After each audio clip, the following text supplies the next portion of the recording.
Hello students, it's Dr. Newmark here. I am recording this video to walk you through some of the items that we would have discussed in class today.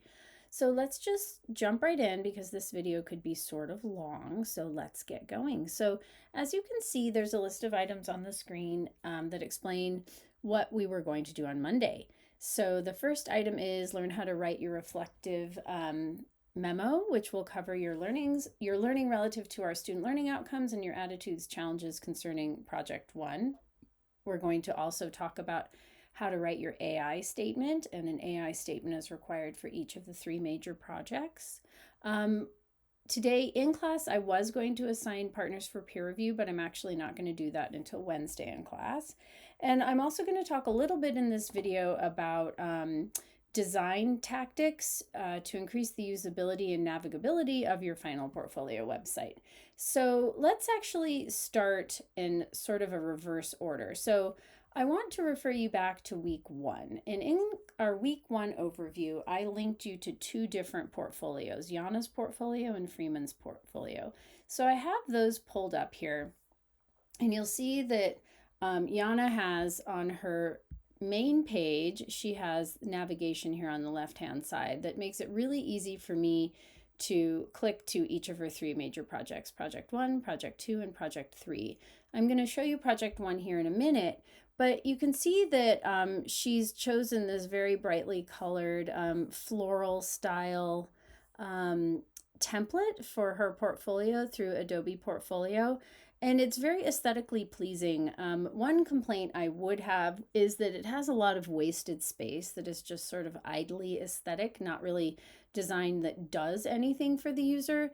And her font choices here on the side are this light gray color, which is not very high contrast with the background color. Just having all of this in white would have been a better choice. And then the hover over in a brighter color would have been easier for the eye to see. But so these are just some of the things that I want to call your attention to in terms of website usability that I was referring to in that last item for our class content on Monday. But I will talk to you a little bit about Freeman's as well. So some of this has to do with my concerns or criticisms with some of the templates that Adobe or Google Sites or Weebly or Wix have. And so some of that is outside of your control, but if you can choose a template that is more substantive while being aesthetically pleasing, that would probably be to your advantage. But anyway, let's click on Project 1, which is Jana's instructions video. So what I want to call your attention to here is that she's got a YouTube address here, which you have to highlight and copy and paste into another tab. And then it has her reflection included right here. You're going to be doing the same thing. You'll include a link to your video and then your project reflection here. And I'm going to talk about the project reflection in a minute. For her class, she didn't have to discuss the student learning outcomes in this reflection. They were done somewhere else, but you all do. But she has a pretty nice standard format here, and she has internal headings that call the reader's attention to these three major areas: project purpose, audience, and encouraging the audience. So we'll talk more about the reflection in a minute. If you copied this link and you opened it in a new tab, you would get to her video. Her video was about donating to Locker 505, which was the nonprofit organization that she was going to be working with. So she starts off in her video with her, there she is, and she's talking about what she's doing in this instructions video. Okay, so first off, who is Locker 505? Locker 505 is a nonprofit organization that is based here in Albuquerque. They strive to provide in-need to K through 12th grade children. So the question of what clothes can and should be donated. Okay, so I clicked through a little bit of this video for you so you can see that she was using a voiceover. She included some live video of her at the beginning, and then she was explaining who the organization was and what was involved in donating clothing to the organization. So she walks her audience through how to click on their website to this more section up here and find out more about donating clothing. There were definitely some areas to improve in this video. She doesn't really lay out very clearly at the beginning what the goal of the video is. This is an instruction set for doing A, B, and C.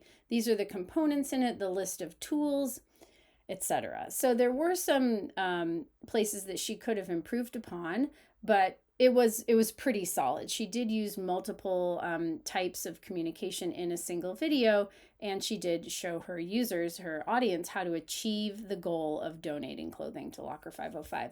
So if we look at Freeman's website, actually, this is his video.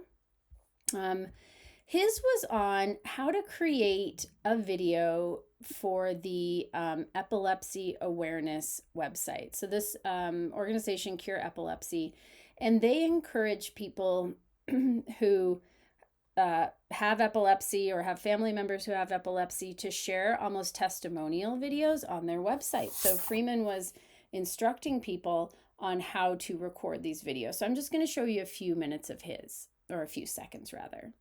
To help spread awareness about epilepsy. In a few simple steps, you can share your video about how epilepsy has affected you or your loved ones. Let's get started.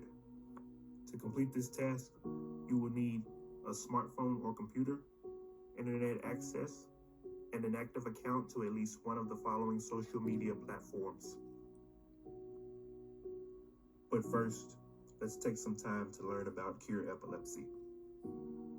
Hi, I'm Beth Dean, CEO of Cure Epilepsy. It's $15.5 billion in the U.S. alone. Hashtag Say Epilepsy is an easy way to make your voice heard. It is an opportunity to share your story with the...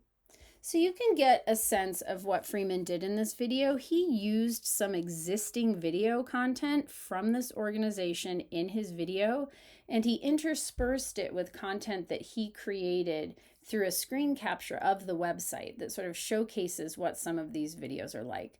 Now, again, this was for a nonprofit organization. It wasn't the one that his group ended up working with, but this was for the first assignment in the class. And so he created this tutorial on how to create your own epilepsy video about your own experience with it or a family member's experience with it. And you can see on the screen here, this is the context in which a video like the one he's instructing people to create would appear.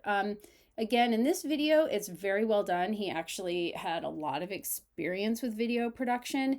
You can hear that he has a voiceover. He's using live video that already existed.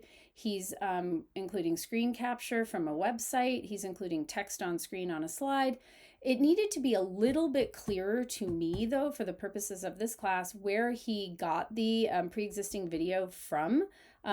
I believe he cites it at the end, but it could have been clearer as it was progressing along. So anyway, those are just two examples of instructional videos.